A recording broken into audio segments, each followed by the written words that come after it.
எல்லாருக்கும் வணக்கம். இன்னைக்கு ஒரு ஒரு சூப்பர்வான ஒரு டிஃபன் ஐட்டம் தான் பார்க்க போறீங்க. உங்ககிட்ட ரவை இருக்கா? ரவை, அதுக்கப்புறம் கோதுமை மாவு இருக்கா? கோதுமை மாவு நிறைய தேவைப்படாது. இது வந்துட்டு சோள மாவு. இந்த குட்டி குட்டியாக வெள்ளையாக மணிமணியாக இருக்கும்ல, வெள்ளை கலரில், அதுதான் சோளம். அதில் வந்து காய வச்சு திரித்து வச்சுருக்கேன்.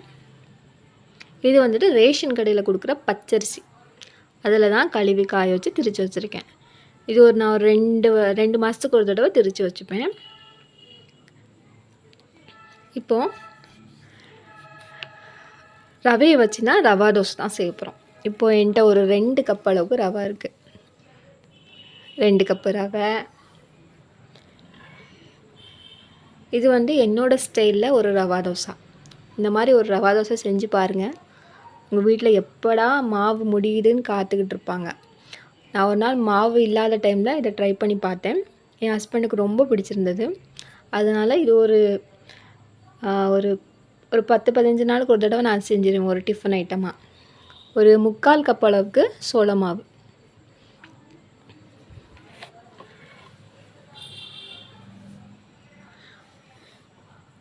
சோளம் வந்துட்டு சுகருக்கு அதெல்லாம் ரொம்ப நல்லது. அதனால் யூஸ் பண்ணி பாருங்கள். ஒரு கிறிஸ்பியாக வர்றதுக்காக 3/4 கப் அளவுக்கு அரிசி மாவு, 3/4 கோதுமை மாவு சேர்க்கணும். கோதுமை மாவு நிறைய கிடையாது. கோதுமை மாவு ஒரு 1/2 கப் அளவுக்கு. 2 கப்பு ரவை, 3/4 கப்பு சோள மாவு, 3/4 கப்பு அரிசி மாவு, 1/2 கப்பு கோதுமை மாவு. நம்ம டேஸ்ட்டுக்கு ஏற்ற அளவுக்கு உப்பு. இந்த 4 தான் தேவை. இப்போ ஒரு சின்னதாக ஒரு தாளிப்பு ஒன்று கொடுத்துக்கலாம்.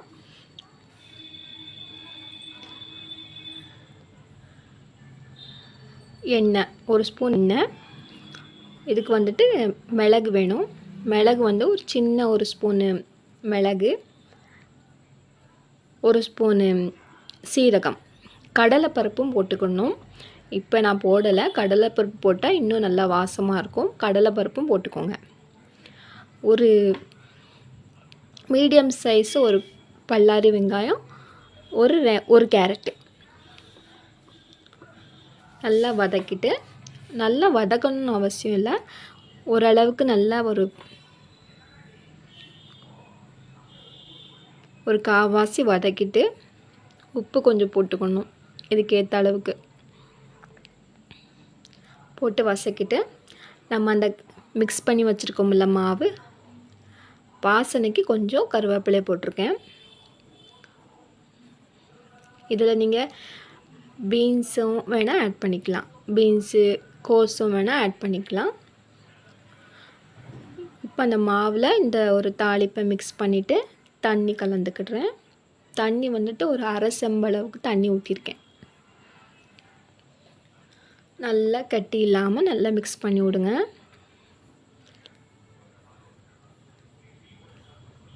கீழே ரவை நல்லா ஃபுல்லாக உட்காந்துரும். நீங்கள் நல்லா மிக்ஸ் பண்ணி கொடுக்க நல்ல மாவோடு ரவையும் நல்லா மிக்ஸ் ஆகி வரும்.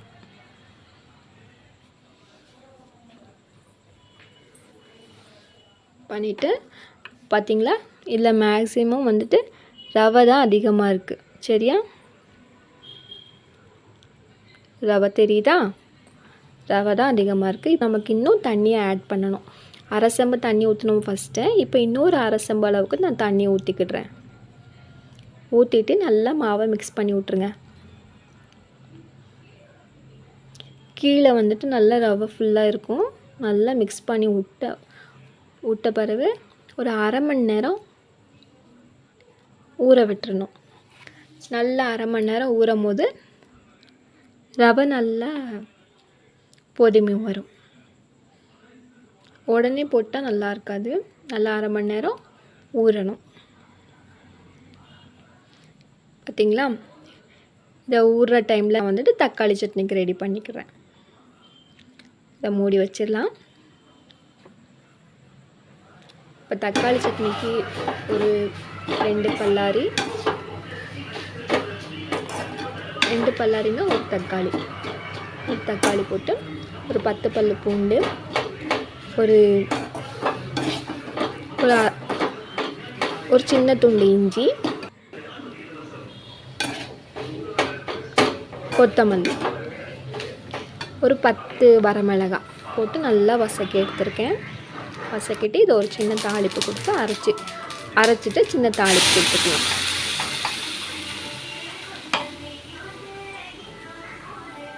சட்னியை வதக்கிட்டு நல்லா ஆற வச்சு அரைச்சி வச்சுருக்கேன். அந்த கேப்பில் அந்த மாவு ரவா தோசைக்கு மிக்ஸ் பண்ணி வச்சுருந்தோம் பார்த்தீங்களா, அது நல்லா ஊறி வந்துடும். மேட்டாப்பில் தண்ணியாக இருக்கா, நல்லா கலக்கி விடணும். பார்த்திங்களா, ரவை நல்லா பொதுமி வந்திருக்கா. இந்த ஸ்டேஜில் நம்மளுக்கு இன்னும் இது கெட்டியாக தான் இருக்குது. இதுக்கு பிறகும் நம்ம தண்ணியை ஆட் பண்ணணும். அதுக்கு ஃபஸ்ட்டே அந்த தண்ணி நிறைய ஊற்றக்கூடாது. நல்லா பொதுமி வந்த பிறகு நம்மளுக்கு இன்னும் கொஞ்சம் தண்ணியை ஆட் பண்ணணும். ஒரு சின்ன டீ கப்பு 2 கிளாஸு ரவை, 1/4 கப்பு சோள மாவு. எல்லாருமே சோள மாவு வந்து நான் ஆல்டர்னேட்டிவாக யூஸ் பண்ணி பாருங்கள். மைதா மாவு தான் யூஸ் பண்ணுவாங்க. அதுக்கு பதிலாக சோள மாவு யூஸ் பண்ணி பாருங்கள். எல்லா தானியங்களும் உடம்புக்கு சத்து சேரும். சுகர் இருக்கிறவங்க வந்துட்டு சோள மாவு ரொம்ப அதிகமாக எடுத்துக்கணும். கர்நாடகாலலாம் சோள மாவுலேயே தான் ஒரு தினமே சோள மாவு வச்சு தான் ஒரு டிஃபனே ஓட்டுவாங்க.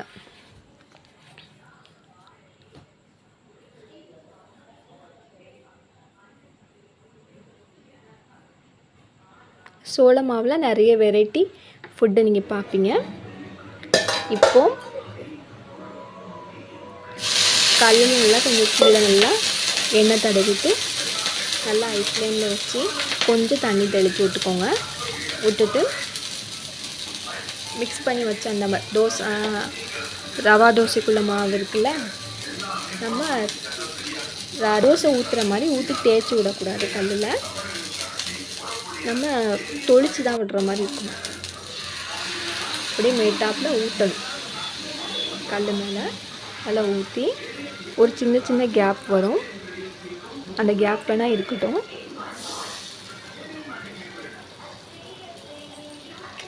அந்த கேப்பில் நான் தோசைக்கு அவ்வளோவா எண்ணெய் ஊற்ற மாட்டேன். ஆனால் இந்த ரவா தோசைக்கு கொஞ்சம் எண்ணெய் ஊற்றினா டேஸ்ட் இருக்கும். நிறைய ஊற்றக்கூடாது. ஒரு 1/4 ஸ்பூன் அளவுக்கு, 1/4 ஸ்பூனும் அதிகம்னா லைட்டாக போட்டு மூடி வச்சிடணும்.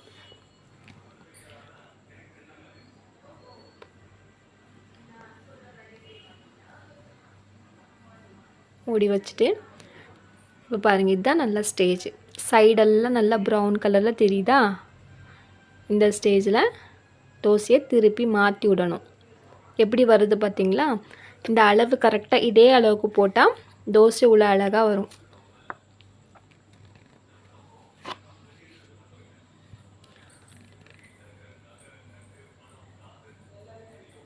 போட்டு ரவா தோசைக்கே வந்து அழகு இந்த ப்ரௌன் கலர் தான்.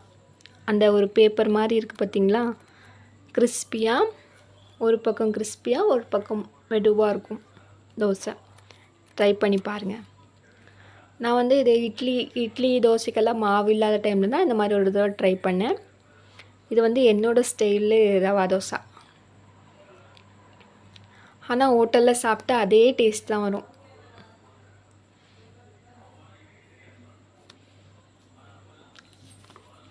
ட்ரை பண்ணி பாருங்கள். எப்படா உங்கள் வீட்டில் மாவு காலியாகும்னு கேட்குற அளவுக்கு இந்த தோசை இவ்வளோ டேஸ்ட்டாக இருக்கும். முடியாதான்னு வெயிட் பண்ணணும். அந்த அளவுக்கு டேஸ்ட் இருக்கும். ட்ரை பண்ணி பாருங்கள். வீடியோ பிடிச்சிருந்தால் லைக் பண்ணுங்கள், ஷேர் பண்ணுங்கள், கமெண்ட் பண்ணுங்கள், சப்ஸ்கிரைப் பண்ணுங்கள்.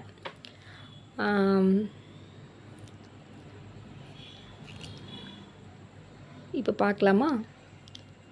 தோசை ஒரு 2 தோசை 2-3 தோசை சுட்டுட்டு சர்வ் பண்ணாதான் நம்மளுக்கு எல்லாம் சாப்பிட்டு உடனே வெயிட் பண்ணுற மாதிரி இருக்கும் தோசைக்காக.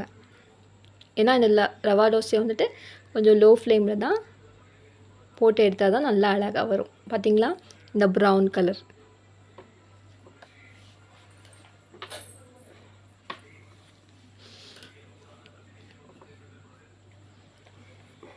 ஒரு நிமிஷம் இருந்தால் போதும், அப்படியே எடுத்து கொடுத்துடலாம். இது வந்து காரமான ஒரு தக்காளி சட்னி வச்சு கொடுத்தா ரொம்ப டேஸ்ட்டாக இருக்கும். இது ட்ரை பண்ணிவிட்டு எனக்கு கமெண்ட் பண்ணுங்கள் எப்படி இருந்துச்சு அப்படின்னு சொல்லிட்டு.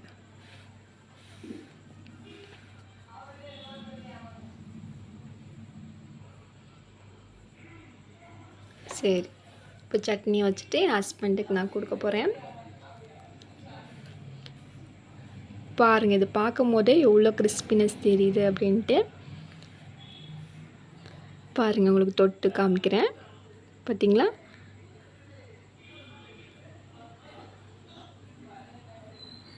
நொறுங்குது பார்த்தீங்களா கையில்? இதுதான் ஸ்டேஜ். இது சங்கீதா ஸ்டைல் ரவா தோசை.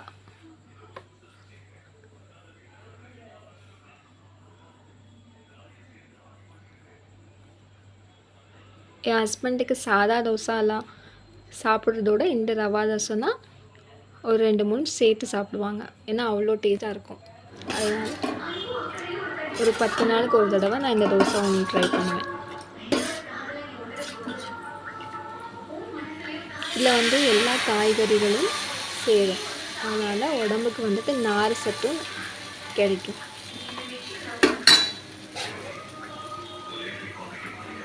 இந்த ஒரு 2 கப்பு ரவைக்கு வந்து இந்த அளவுக்கு வந்து நம்மளுக்கு ஒரு 20 தோசை கிடைக்கும். தேங்க்ஸ்.